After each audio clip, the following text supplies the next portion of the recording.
जय हिंद दोस्तों।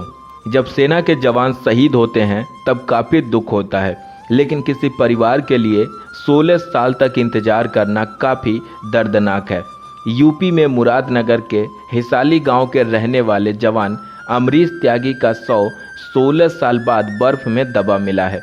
वह 23 अक्टूबर 2005 में सियाचिन से लौटते समय उत्तराखंड के हरसील की खाई में गिर गए थे।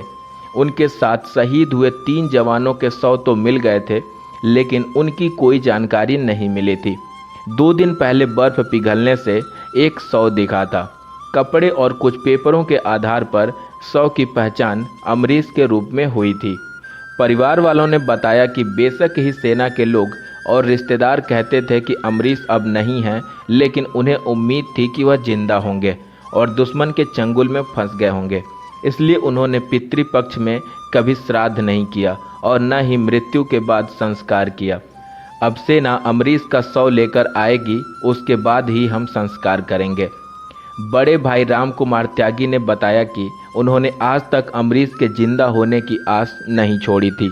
उन्हें विश्वास था कि अमरीश अपनी जान बचाकर कहीं इधर उधर रह रहे होंगे।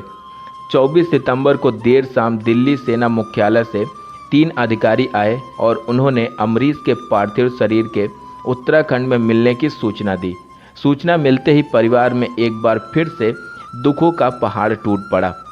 आपको बता दें कि अमरीश त्यागी 1995-96 के बैच में मेरठ में सेना में भर्ती हुए थे। कई जगह तबादले के बाद 1999 में कारगिल युद्ध के दौरान उनकी तैनाती लेह लद्दाख में हुई थी। अमरीश का हवाई जहाज़ से सबसे ऊंचाई से कूदने के मामले में देश भर में नाम था। उनके भाई राम कुमार त्यागी ने बताया कि अमरीश 2005 में सियाचिन पर झंडा फहरा चुके थे। किसी मुहिम से लौटते समय 23 अक्टूबर 2005 को हरसील क्षेत्र में दुर्घटना हो गई और 3 अन्य जवानों के साथ वह खाई में गिर गए। तीनों जवानों के पार्थिव शरीर तो मिल चुके थे, लेकिन खाई की गहराई काफ़ी होने के कारण अमरीश का कोई सुराग नहीं लग सका। हालांकि सेना ने उनको तलाश करने के लिए काफ़ी प्रयास किए थे। परिवार वालों ने बताया कि उनके मां की इच्छा थी कि वह अपने शहीद बेटे के अंतिम दर्शन कर लें, लेकिन वह पूरा नहीं हो पाया। उनके मां की 4 साल पहले ही निधन हो गई थी। एक मां जो इतने सालों से अपने बेटे के अंतिम दर्शन के लिए इंतजार कर रही थी कि कम से कम एक बार वो अपने बेटे के अंतिम दर्शन कर लें, लेकिन उनकी ये भी इच्छा पूरी नहीं हो पाई।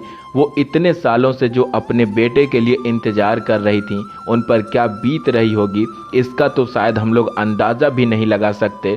लेकिन मैं भगवान से प्रार्थना करूँगा कि इनके परिवार वालों को इस दुख से उबरने की शक्ति दें।